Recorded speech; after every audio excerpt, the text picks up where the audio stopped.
ನಾವು ಗಮನಿಸ್ತಿರ್ಬೋದು ಇತ್ತೀಚಿನ ದಿನಗಳಲ್ಲಿ ಹೆಣ್ಣು ಮಕ್ಕಳು ಮದುವೆ ಆಗೋದೇ 30ರ ನಂತರದಲ್ಲಿ, ಇನ್ನು ಕೆಲವರು 35ರ ನಂತರದಲ್ಲಿ. ಸೊ ಅವರು ಚಿಕಿತ್ಸೆಗೆ ಅಂದರೆ ಅವರಿಗೆ ಇವಾಗ ಅವ್ರದ್ದು ಅಂಡಾಣು ಅದು ಏನೇ ಇರ್ಬೋದು, ಅದು ತುಂಬ ಕಡಿಮೆ ಇರುತ್ತೆ, ಕ್ವಾಲಿಟಿನೂ ತುಂಬ ಕಡಿಮೆ ಇರುತ್ತೆ. ಹಾಗಾಗಿ ಅವರಿಗೆ ಆ ಸಂದರ್ಭದಲ್ಲಿ ಯಾವೆಲ್ಲ ಟೆಸ್ಟ್ಗಳನ್ನು ಮಾಡಬೇಕಾಗತ್ತೆ, ಜೊತೆಗೆ ಇನ್ ಕೇಸ್ ಅವರಿಗೆ ನಾರ್ಮಲ್ ಆಗಿ ಮಕ್ಕಳು ಆಗ್ತಿರ್ಲಿಲ್ಲ ಅಂತಂದರೆ ಯಾವಾಗ ಡಾಕ್ಟರ್ನ ಕನ್ಸಲ್ಟ್ ಮಾಡಬೇಕು ಅವರು? ಇನ್ಫರ್ಟಿಲಿಟಿ ಅನ್ನೋದು ಡೆಫಿನೇಷನ್ ಹೇಳಬೇಕಂದ್ರೆ ಮದುವೆ ಆಗಿ 1 ವರ್ಷದವರೆಗೂ ಅವರು ಯಾವ ರೀತಿಯೂ ಫ್ಯಾಮಿಲಿ ಪ್ಲ್ಯಾನಿಂಗ್ ಮಾಡ್ದೇ ಮಗು ಆಗಿಲ್ಲ ಅಂದಾಗ ಎಚ್ಚೆತ್ಕೊಂಡು ಡಾಕ್ಟ್ರ್ ಹತ್ರ ಹೋಗಬೇಕು. ಡಾಕ್ಟ್ರ್ ಹತ್ರ ಹೋದಾಗ ಸೀರೀಸ್ ಆಫ್ ಟೆಸ್ಟ್ ಮಾಡ್ತಾರೆ. ಲೈಕ್ FSH ಅಂತ follicle stimulating hormone, LH luteinising hormone, AMH ಆ್ಯಂಟಿ ಮುಲೇರಿಯನ್ ಹಾರ್ಮೋನ್, ಮತ್ತು ಥೈರಾಯ್ಡ್ ಟೆಸ್ಟ್, ಪ್ರೊಲ್ಯಾಕ್ಟಿನ್ ಟೆಸ್ಟ್. ಇದು ಬೇಸಿಕ್ ಟೆಸ್ಟ್. ನಮಗೆ ಅವಳಲ್ಲಿ ಗರ್ಭಧಾರಣೆ ಆಗೋ ಅಂಥ ಒಂದು ಸಾಮರ್ಥ್ಯ ಎಷ್ಟಿದೆ, ಒಳ್ಳೆ ಅಂಡಾಣು ಬೇಕಲ್ಲ, ಅದಕ್ಕೆ ಅದು ಬರ್ತಾ ಇಲ್ಲ ಅಂತ ಗೊತ್ತಾಗುತ್ತೆ. ನೆಕ್ಸ್ಟ್ ಟೆಸ್ಟ್ ಅನ್ನೋದು ಬೇಸಿಕ್ ಸ್ಕ್ಯಾನ್.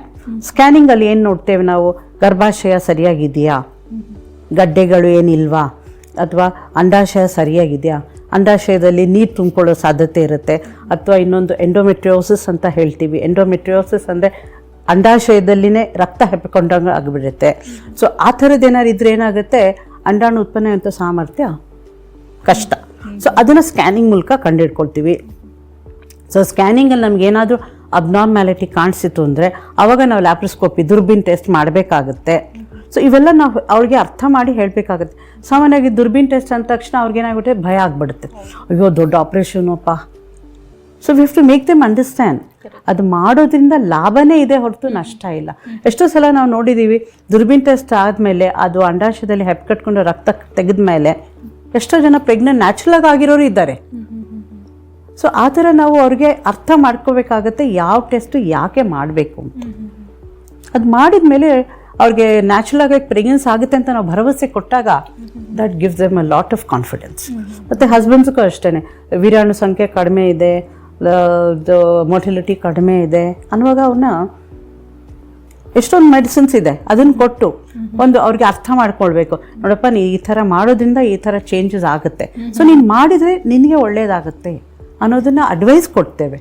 ಅಡ್ವೈಸ್ ಕೊಟ್ಟಾಗ ಎಷ್ಟೋ ಸಲ ನೋಡಿದ್ದೀವಿ, it has helped a lot. So it is more important to give a good counseling to the couple, to give them confidence and make them feel infertility is not a big ailment. ಅದೊಂದು ದೊಡ್ಡ ಕಾಯಿಲೆ ಅಲ್ಲ. ನಾವು ಅದನ್ನು ಸರಿಯಾಗಿ ಅರ್ಥ ಮಾಡಿಕೊಂಡಾಗ, ಅದಕ್ಕೆ ನಾವು ಸರಿಯಾಗಿ ಪರಿಹಾರ ಕೊಟ್ಕೊಂಡಾಗ ಆಗುತ್ತೆ. Most important, they should not lose they self confidence. ಬೇರೆಯವ್ರ ಮಾತಿಗೆ ಬಿದ್ದುಬಿಟ್ಟು ಒಂದು ಡಾಕ್ಟ್ರಿಂದ ಇನ್ನೊಂದು ಡಾಕ್ಟ್ರಿಗೆ ಹೋದೆ, ಅನ್ನೊಂದು ಮತ್ತೊಂದು ಹೋದೆ, ಸೊ ಡಾಕ್ಟರ್ಸ್ ಚೇಂಜ್ ಆಗ್ತಾ ಹೋದಾಗೆಲ್ಲ ಏನಾಗುತ್ತೆ, ಸುಮ್ಮನೆ ಲಿಸ್ಟ್ ಆಫ್ ಟೆಸ್ಟ್ ಮಾಡ್ತಾ ಹೋಗ್ತಾರೆ, ಕಾನ್ಫಿಡೆನ್ಸು ಕಳ್ಕೊಳ್ತಾ ಹೋಗ್ತಾರೆ.